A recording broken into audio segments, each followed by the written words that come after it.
सभी मित्रों को हमारा फिर से स्वागत है एक और नए टॉपिक के साथ। और आशा करता हूँ आप स्वस्थ होंगे और मस्त होंगे। दोस्तों आज मैं जो चर्चा करना चाहता हूँ वो है जिद्दीपन।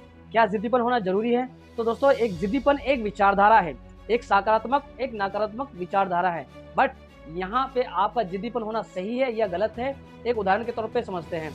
दोस्तों देखा होगा आपने कि एक बच्चा जब अपनी डिमांड को रखता है अपने माँ बाप के सामने, तो वहाँ पे वो चीज़ें उस जो माँ बाप हैं उस चीज़ को डिमांड को पूरा नहीं कर पाते किसी भी तरीके से। बट बच्चा अपनी डिमांड को पूरा करने में जो कोशिश जो है उसकी जारी रहता है। और यहाँ पे उसका ज़्यादा हो जाता है, मतलब कहते हैं उसका डिमांड करता रहता है। तो यहाँ पर उसका जिद्दीपन होना एक तरफ से देखा जाए तो गलत है। बट वहाँ पे अगर माँ बाप को उसके जिद्दीपन का जो उसकी जो डिमांड है, अगर वहाँ पे उस जो माँ बाप हैं उसकी डिमांड को अगर पूरी कर देते हैं तो ये उसके लिए ठीक है। बट ये आगे चल के एक नकारात्मक ऐसी चीज़ों को जन्म देता है जो कि आगे चल के उसके लिए नुकसानदेह है, उस बच्चे के लिए बहुत ज़्यादा नुकसानदेह है। वैसे जिद्दीपन होता है क्या दोस्तों? जिद्दीपन एक ये कह लो कि दृढ़ संकल्प। कहने का मतलब है कि आप किसी भी परिस्थिति में, किसी भी स्थिति में आपका जो मन है वो बदल नहीं पाएगा या बदल नहीं सकता है। वहाँ पे आपका जिद्दी होना ही कहलाता है। अब जैसे कि आप एक मूवी देखे होंगे Manjhi the mountain man. Manjhi the mountain movie में दशरथ मांझी किस तरीके से पहाड़ को तोड़ते हैं। उस पहाड़ को तोड़ने का मात्र एक कारण होता है, उसकी बीवी जब खाना लेके जा रही होती है तो वहाँ उस पहाड़ पे से जो गिर जाती है, उस दुखद में ही उस पहाड़ को वो तोड़ता है वो।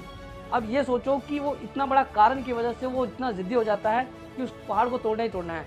बट क्या वहाँ पे वो सही है? देखा जाए तो वहाँ पे एक सोल्यूशन निकल रहा था, वो है क्या?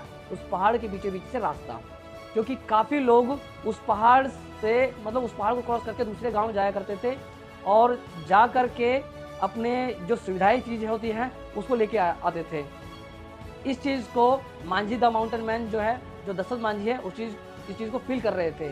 बट समय समय के हिसाब से वो देखते रहते हैं कि जैसा चल रहा है चलने दो। लेकिन जब उनके साथ इस तरह का हादसा हुआ तब वो समझ पाए कि नहीं, अब ये कुछ करना पड़ेगा, यहाँ से रास्ता निकलना पड़ेगा।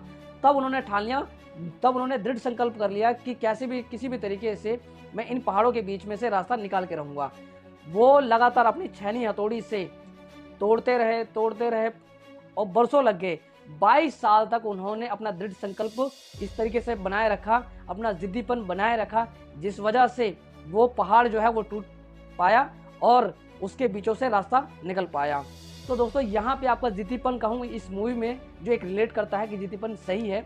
एक आप अपने लाइफ में भी रिलेट कर सकते हैं, आप अपने करियर क्षेत्र में भी रिलेट कर सकते हैं। जैसे कि आपको कुछ हासिल करना चाहते हैं या कुछ अचीव करना चाहते हैं तो वहाँ पे आपको जिद्दीपन होना जरूरी है। बट वहाँ पे ये देखना पड़ेगा कि आपके इस जिद्दीपन से शायद किसी को नुकसान ना हो। बट वैसे देखा जाए तो मैक्सिमम नुकसान ही होता है, फ़ायदा बहुत कम होता है। अब जैसे कि एक उदाहरण ले लूँ, कोई व्यक्ति अगर पुलिस बनना चाहता है तो वहाँ पे उसका कैरियर जो है बहुत दाव पे लगा हुआ है। कहने का मतलब वो पुलिस बनना चाहता है तो उस चीज़ पे फोकस ज़्यादा रहेगा, वो उस चीज़ के लिए वो जिद्दी ज़्यादा रहेगा, उस चीज़ के लिए वो दृढ़ संकल्प ज़्यादा रहेगा वो। अगर कोई इंजीनियर बनना चाहते हैं या लॉयर बनना चाहते हैं या कोई भी कैरियर चूज़ करके अपने लाइफ को एक अलग वे में लेके जाना चाहते हैं तो वहाँ पर उसका जिद्दीपन होना जायज़ है दोस्तों।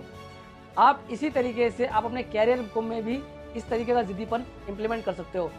उसके लिए आपको एक प्रिपरेशन करना बहुत ज़रूरी होता है। अच्छा, आप कहोगे जिद्दीपन के लिए क्या प्रिपरेशन करना है? दोस्तों मैं जिद्दीपन एक विचारधारा है, तो मैं ये नहीं कहूँगा कि आप जिद्दीपन के लिए आप प्रिपरेशन करना है। बट आपको एक अचीवमेंट, आपको कुछ हासिल करना है तो वहाँ पे आपको, कहने का मतलब है कि आपका जिद्दी होना बहुत ज़रूरी है। आप किसी भी कैरियर क्षेत्र में हो, कहीं जॉब हो या चाहे बिजनेस हो या चाहे गवर्नमेंट जॉब हासिल करना चाहते हो, तो वहाँ पर आपका जिद्दीपन होना बहुत ज़रूरी है दोस्तों। आज का टॉपिक में बहुत मज़ा आया, जिद्दीपन के बारे में चर्चा करें हम। और मुझे आशा है कि आपको ये वीडियो अच्छा लगा होगा।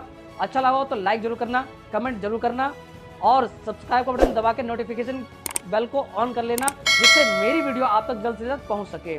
दोस्तों फिर से एक नए टॉपिक के साथ मिलूंगा, तब तक के लिए सभी को राम राम।